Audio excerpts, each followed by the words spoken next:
A single closet can hide clothes, memories, and secrets, but mine held something far more dangerous. It held two completely different lives.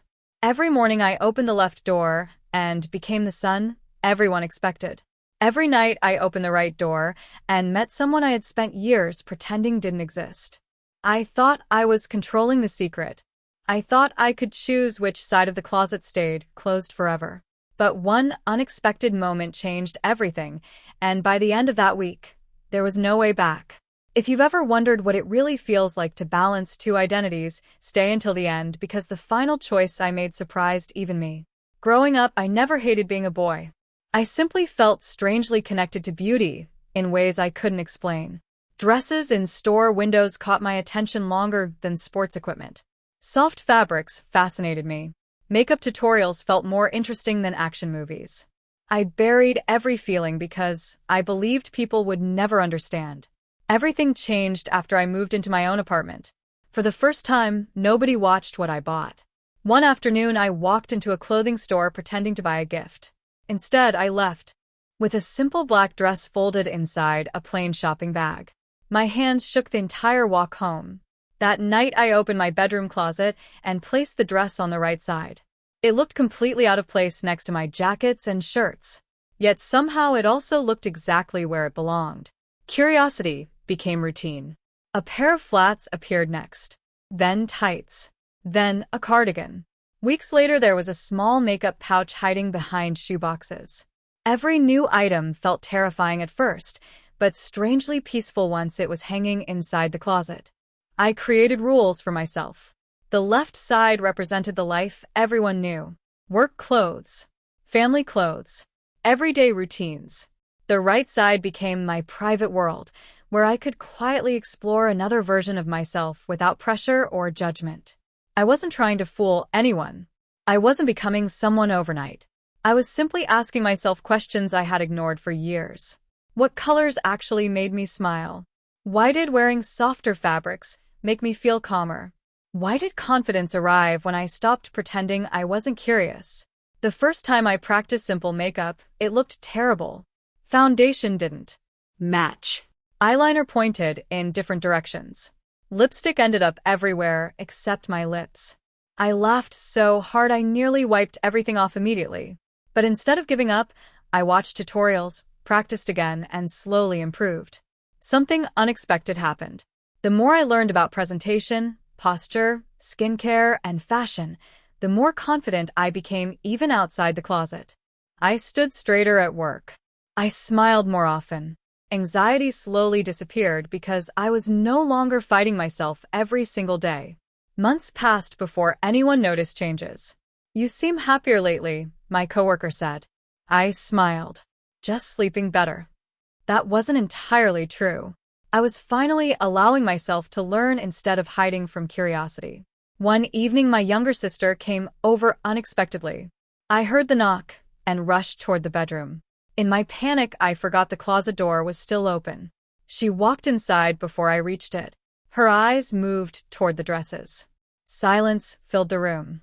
My heart felt like it stopped. I prepared for laughter, for questions, for disappointment. Instead, she quietly looked back at me. "How long have you been carrying this alone?" I couldn't answer. Years of fear collapsed in seconds. We sat on the couch for hours. I explained everything. That it wasn't about pretending. It wasn't about impressing anyone. It wasn't about escaping reality. It was simply a personal journey of understanding myself without forcing labels before I was ready. She listened instead of judging. Then she smiled. "You know," she said, "confidence looks better than hiding."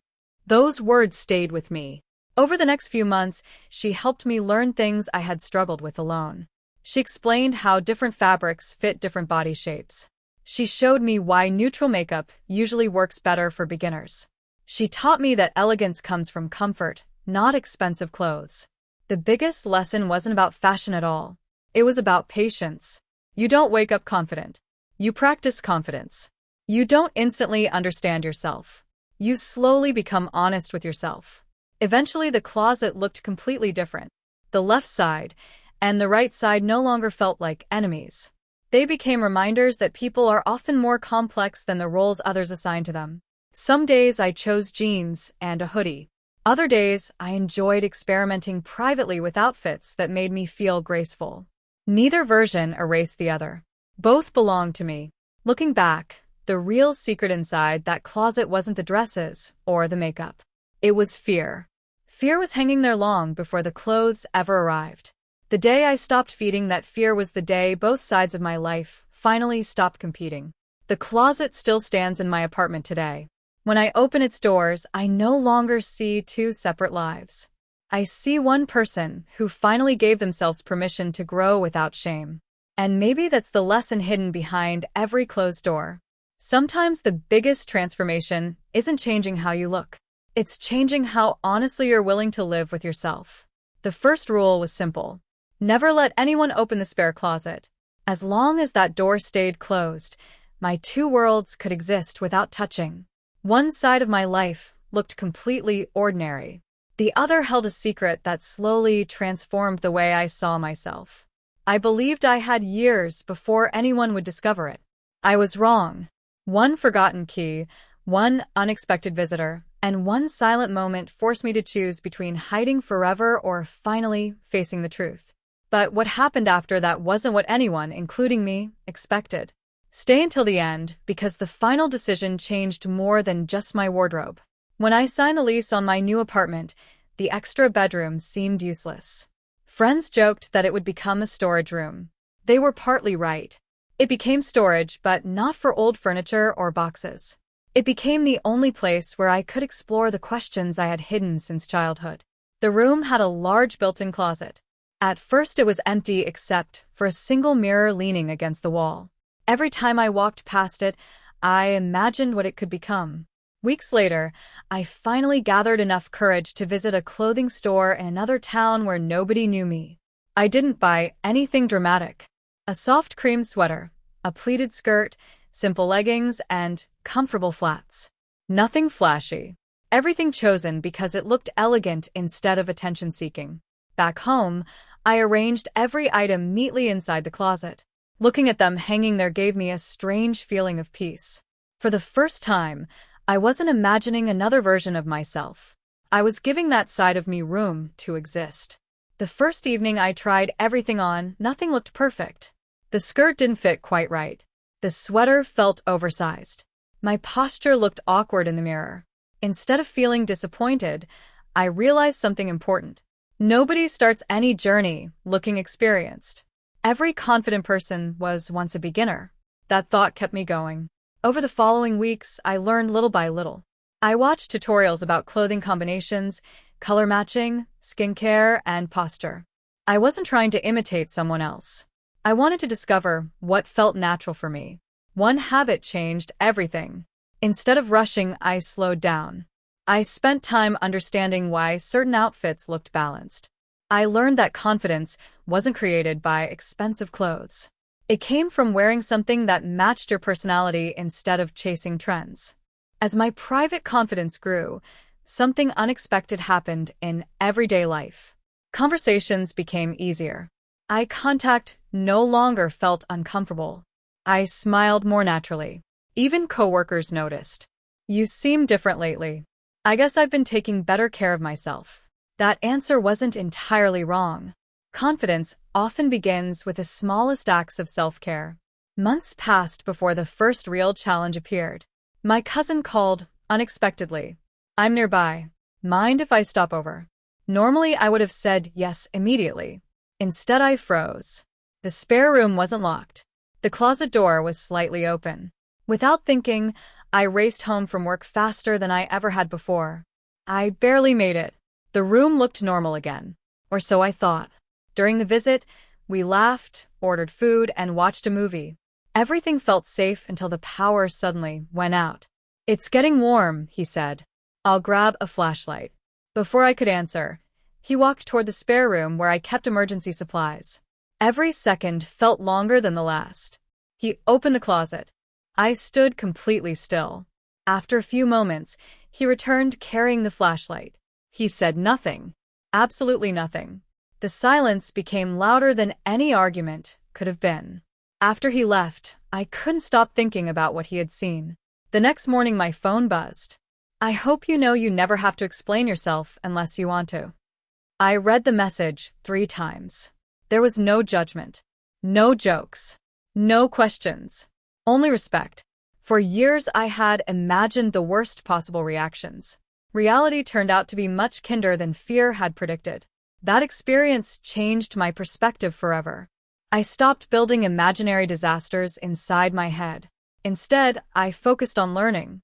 I improved my makeup skills by practicing one technique at a time instead of attempting everything together. I learned that neutral shades often create a softer appearance. I discovered that taking care of skin every day makes makeup easier instead of relying on heavy products. Fashion also became less confusing. Matching proportions mattered more than buying expensive brands. Comfort always looked more natural than forcing an outfit that didn't feel right. The spare closet slowly became more organized. Each shelf reflected progress instead of secrecy. Looking inside no longer reminded me of fear. It reminded me how much patience can change a person. One evening I stood in front of the mirror wearing one of my favorite outfits. Not because I wanted to become someone else. Not because I wanted approval. Simply because I felt comfortable. That was the biggest lesson of the entire journey. Clothing alone never changes a life. Self-acceptance does. The closet didn't create 2 identities. It revealed that I had spent years hiding pieces of one complete person. And once those pieces finally came together, I realized something I wish I had known from the beginning. The strongest confidence isn't built by changing how the world sees you. It's built by no longer being afraid of what you see when you look in the mirror. Everyone believed the old wooden wardrobe in my apartment was filled with ordinary clothes. They were wrong. Every shelf inside represented a promise I had made to myself, and every hanger held a piece of confidence I had spent years trying to bury. I never imagined that opening those doors one ordinary evening would begin the most unexpected chapter of my life.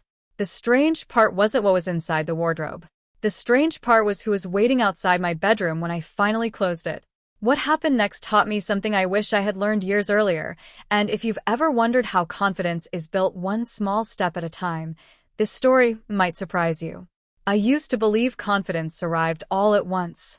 I thought one perfect outfit, one perfect hairstyle, or one perfect moment would suddenly erase years of doubt. Instead, I learned that confidence grows quietly through tiny decisions nobody else ever sees. After moving into my own place, I stopped making excuses.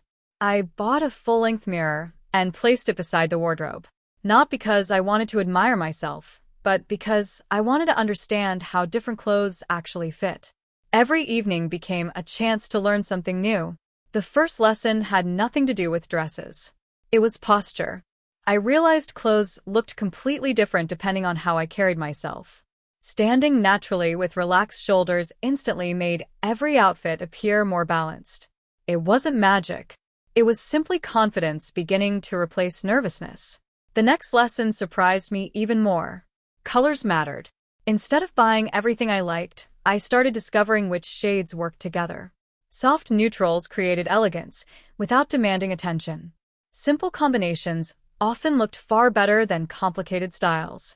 Weeks passed before I bought my first pair of low heels. Walking in them wasn't graceful. The first few steps felt awkward. I nearly lost my balance twice inside my own apartment. Instead of becoming frustrated, I laughed.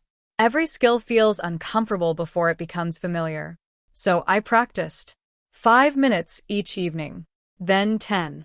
Eventually walking stopped feeling like a challenge and became completely natural. That small victory encouraged me to keep learning. Hair became my next challenge.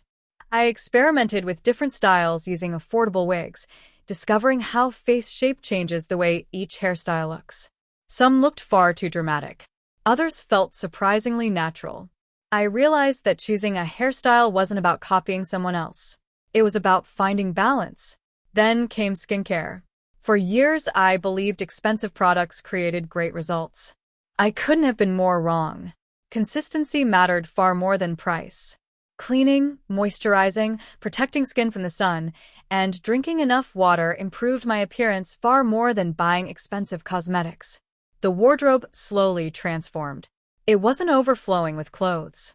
It became organized with intention. Every outfit had a purpose. Every accessory matched something else. Nothing was purchased simply because it looked fashionable. Everything reflected what genuinely made me feel comfortable. One Saturday afternoon, my neighbor knocked on my door, asking if I could help move a bookshelf. Without thinking, I stepped outside wearing casual clothes after quickly changing. As we worked together, she smiled. "You always seem so calm." That compliment stayed with me all day. She had no idea how much effort had gone into building that calmness. People often notice confidence without ever seeing the work behind it. Months later, I faced a different challenge. My apartment building announced emergency maintenance. Workers needed access to every bedroom closet because plumbing pipes ran behind the walls. My heart immediately sank. The wardrobe contained everything. I had less than 24 hours. Instead of panicking, I carefully packed every item into labeled storage containers. While organizing everything, I noticed how much my collection had changed. There were no impulse purchases anymore. Every piece reminded me of a lesson: comfort over trends, patience over perfection, confidence over fear. The maintenance finished without any problems. As I unpacked everything, something unexpected happened. I no longer felt attached to hiding the wardrobe itself. The clothes had never been the secret. Fear had been. That realization changed the way I looked at the entire journey. I stopped measuring success by appearances. Instead, I measured progress by honesty. Was I learning? Was I becoming more comfortable with myself? Was I allowing curiosity to replace shame? Those questions mattered far more than any outfit ever could. One evening, I opened the wardrobe, looked at every neatly arranged hanger, and smiled. Not because everything looked perfect, because nothing needed to be perfect anymore. The nervous beginner who once hid shopping bags under blankets had disappeared. In their place stood someone willing to keep learning without rushing the process. Looking back, I understand that the wardrobe never created another identity. It simply became a classroom. Every outfit taught patience. Every mistake taught improvement. Every small success built confidence that eventually reached every part of my daily life. Today, when I open those doors, I don't see secrets hanging on wooden hangers. I see courage collected one decision at a time. And maybe that's the biggest lesson of all. Real transformation rarely begins with changing your appearance. It begins the moment you stop running away from the person you've been trying so hard to understand.